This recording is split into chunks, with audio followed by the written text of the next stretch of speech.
welcome back to Hoops Talk. This week we'll be discussing the new Brooklyn Nets super team, and we'll be talking about the NBA standings going into Week 6 since we're more than a month into the 2021 NBA season. The Brooklyn Nets picked up James Harden a few weeks ago and formed arguably one of the most talented super teams we've seen in NBA history.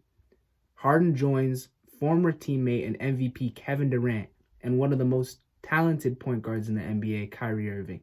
James Harden dropped a 32-point triple-double in his first game, the first time anyone has done that on a new team in NBA history, while Kevin Durant dropped 42 points, all with Kyrie sitting out, which is another story for another day. But in their first few games, Brooklyn's defense has been really questionable. Coach Steve Nash even says they're not a defensive roster after back-to-back losses to the Cavaliers, where Colin Sexton dropped 42 points. My take after watching this new super team for the past couple of weeks is that Brooklyn may not be as successful as we think they're going to be if they can't play any defense. Teams like the Warriors had defense that won them a number of championships, and I don't feel like the Nets should allow teams like Cleveland and Orlando score more than 100 points on them in the future. Harden and Kyrie will have to step up on the defensive end, or Brooklyn overall is just going to have to be a better team defensively to compete with teams like Boston, Miami, and Milwaukee, who are great defensively. But now moving on to the power rankings going into Week 6 and Week 7.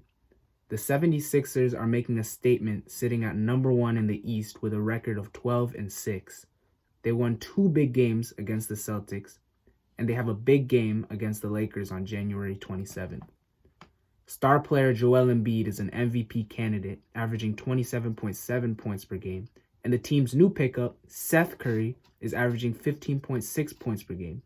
The Sixers are 9-0 with them available on the floor.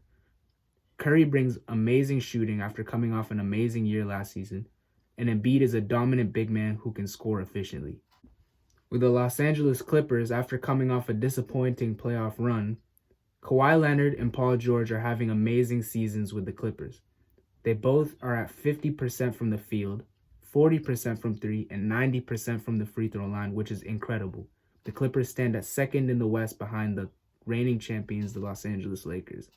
The league is in its 6th week, and with a number of postponed games, they keep on going. I'm excited to see what the season will look like in the coming months, and thanks for watching Hoops Talk, and we'll see you next week.